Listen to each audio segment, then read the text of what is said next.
पड़िसारे सभी जानन्तु यीशु ही शांति दियन्ति दूर दूरान्तरे सभी जानन्तु यीशु मुक्ति दियन्ति पासे पड़िसारे सभी जानन्तु यीशु ही शांति दियन्ति जिए चाहे आसु बिना मूल्य ताकू यीशु सबु दियन्ति। प्रिय श्रोता बंधु प्रभु श्रीकृष्ण को बहुमूल्य नाम रे आपन को शुभेच्छा। पवित्र बाइबल रो माथ्यू लिखित सुसमाचार 11 अध्याय 4 ରୁ 6 पदरे आम मैंने यहीपरि पाठ करूँ। यीशु सेमान को उत्तर देले, तुम्हें मैंने जाई जहाँ जहाँ शुणुअछ और देखुअछ से सबु जहन को जनाओ।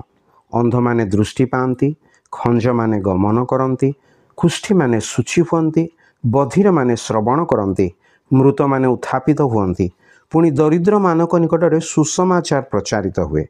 आउ जे कहीं मोठारे विघ्नर कारण न पाए से धन्य।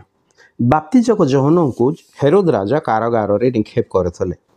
एहीपरि परिस्थिति रे जहन जानिबा को चाहुथिले जे एई यीशु ही से मसीह अटंती कि जहाँक विषय रे भविष्यत वक्ता माने भविष्यवाणी करी कहिथिले।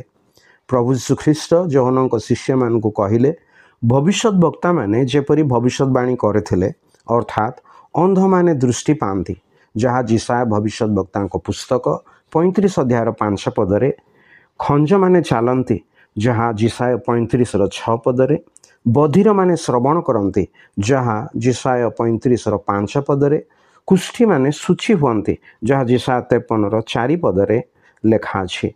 पुणी मृत माने उत्थापित हवा कार्य ख्रीष्टଙ୍କ छड़ा आउ किए करि पारन्ते, कारण मनुष्य को मृत्युर भयरु रक्षा करने निमंते सी आसिले। से निर्दोष निष्पाप हो जीवन यापन कले एवं शेषे क्रूसरे बलिदान हेले, पुणी तृतीय दिन में मृत्यु जीवित हुई मृत्यु पाप और शैतान उपरे विजयी हेले। यही विजय प्रभु यीशु ख्रीष्टଙ୍କ ठारे विश्वास द्वारा आपण मध्य आपणक व्याकुलतारू जेपरि रक्षा पाई पारन्ते ईश्वरଙ୍କ निकटरे आपणଙ୍କ निमंते आमर ए प्रार्थना।